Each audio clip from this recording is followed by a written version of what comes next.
25 సంవత్సరాల క్రితం బిల్లీరావు అనే వ్యక్తికి, ఒక ప్రైవేట్ వ్యక్తికి, ప్రైవేట్ సంస్థకు ఆ భూమి కేటాయించారు.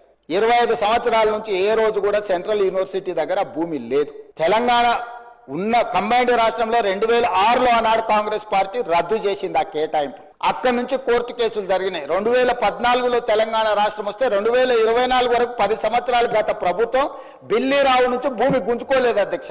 నేను వచ్చిన వెంబడే సుప్రీంకోర్టు వరకు వెళ్ళి కొట్లాడి ఒక ప్రైవేట్ కు ఐఎంజీ భారత్ అని ఒక ఫేక్ కంపెనీకి కేటాయించిందని ఆరోపణలు ఎదుర్కొంటున్న భూమిని సుప్రీంకోర్టులో కూడా కేసు గెలిచి ఆ భూమిని వెనక్కి తీసుకొని ఆ భూమిని ఈరోజు మనం అభివృద్ధిలో భాగంగా టీజీఐఐసి కేటాయించి అక్కడ ఐటీ కంపెనీలు ఇతర పరిశ్రమలు రావడానికి అవసరమైన లేఅవుట్ చేయండి అని చెప్పి ఈ రోజు ఒక అభివృద్ధి కోసము ఒక కాంక్రీట్ ప్రపోజల్తో ముందుకు వస్తే ఈ రోజు అక్కడ ఏదో రిజర్వ్ ఫారెస్ట్ ఉన్నట్టు, రిజర్వ్ ఫారెస్ట్ లో అత్యంత జీవరాశులు ఉన్నట్టు, జింకలు, పులులు, సింహాలన్నీ ఆనే ఉన్నాయి అన్నట్టు, జింకలు, పులులు, సింహాలు లేవు అధ్యక్ష. ఆ చుట్టుముట్టుతో కొన్ని గుంట నక్కలు చేరి ఇట్లా వ్యవహరిస్తున్నాయి అధ్యక్ష. గుంట నక్కలకు గుణపాఠం చెప్తాం అధ్యక్ష. అది 100% డెవలప్డ్ ఏరియా.